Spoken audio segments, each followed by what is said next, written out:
आरक्षण पर अमित शाह का कांग्रेस पर अटैक एक बार फिर से सामने आया। एससी, एसटी, ओबीसी आरक्षण के समर्थन में बीजेपी है, ये अमित शाह का कहना है। एक बार फिर से दोहराया उन्होंने। प्रधानमंत्री मोदी ने भी आरक्षण का समर्थन किया है, ये अमित शाह की तरफ से कहा गया।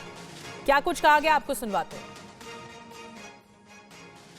कांग्रेस पार्टी एक झूठ फैलाकर जनता के बीच में भ्रांति पैदा करना चाहती हैं।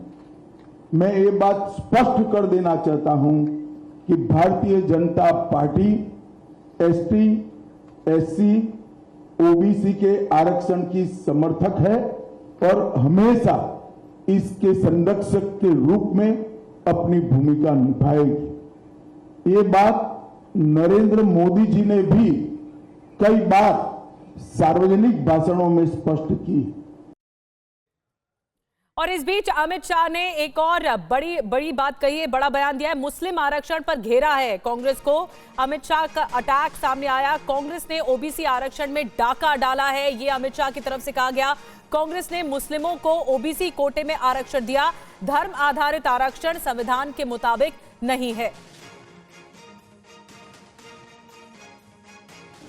एसटी, एससी, ओबीसी के आरक्षण में किसी एक राजनीतिक दल ने अगर डाका डाला है तो वो कांग्रेस पार्टी ने डाला है। सबसे पहले उन्होंने संयुक्त आंध्र प्रदेश में मुसलमानों को रिजर्वेशन दिया। वो रिजर्वेशन के कारण ओबीसी का रिजर्वेशन कटा। उसके बाद में कर्नाटक में रातों रात कोई सर्वे के करे बगैर, पिछड़ापन तय करे बगैर सारे मुसलमानों को ओबीसी कैटेगरी में डालकर उनके लिए 4% का कोटा रिजर्व कर दिया। इससे भी पिछड़ा वर्ग का रिजर्वेशन कटा है। भारतीय जनता पार्टी स्पष्ट रूप से मानती है कि धर्म के आधार पर आरक्षण संविधान सम्मत नहीं है, गैर संवैधानिक है। और जब भी इन राज्यों में हमारे पास अधिकार आएगा, हम ये धर्म के आधार पर लादे गए आरक्षण को समाप्त कर कर एसटी, एससी और ओबीसी को हम न्याय दिलाने का काम करेंगे। और ये मुद्दा गर्माता जा रहा है। आगे बढ़ते एक और बड़ी खबर। कर्नाटक के रेवन्ना वीडियो मुद्दे पर अमित शाह ने भी बयान दिया। बीजेपी देश की मातृशक्ति के साथ है, अमित शाह का ये कहना है। कांग्रेस सरकार ने कार्रवाई अब तक क्यों नहीं की? महिलाओं का अपमान बर्दाश्त नहीं है, ऐसी घटनाओं पर कार्रवाई होनी चाहिए, अमित शाह की तरफ से कहा गया। श्री रेवन्ना का जो समाचार पत्रों में और चैनलों में चल रहा है वो बिल्कुल आघातजनक है। ऐसा सहन किया ही नहीं जा सकता। और भारतीय जनता पार्टी का स्टैंड बहुत स्पष्ट है। हम देश की मातृशक्ति के साथ खड़े हैं, देश की नारी शक्ति के साथ खड़े हैं।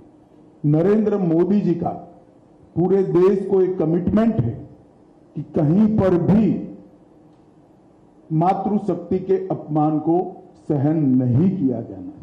परंतु कांग्रेस पार्टी जो हम पर आरोप लगाना चाहती है, मैं छोटी सी बात पूछना चाहता हूं। वहां सरकार किसकी है? सरकार कांग्रेस पार्टी की है। फेक वीडियो आपके ध्यान में ही होंगे क्योंकि टाइम पर रिलीज किए गए हैं।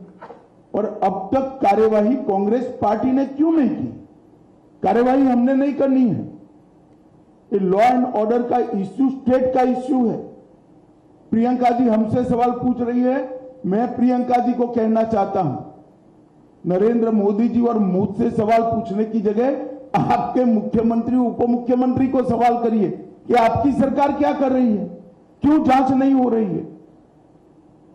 हम जांच के पक्ष में है और हमारे साथी दल जेडीएस ने भी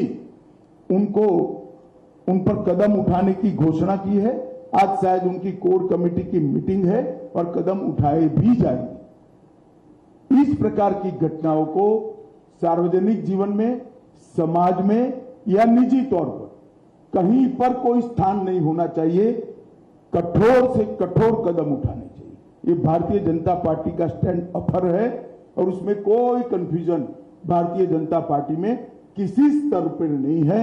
हम महिला शक्ति के अपमान का, मातृशक्ति के अपमान का घोर निंदा करते हैं।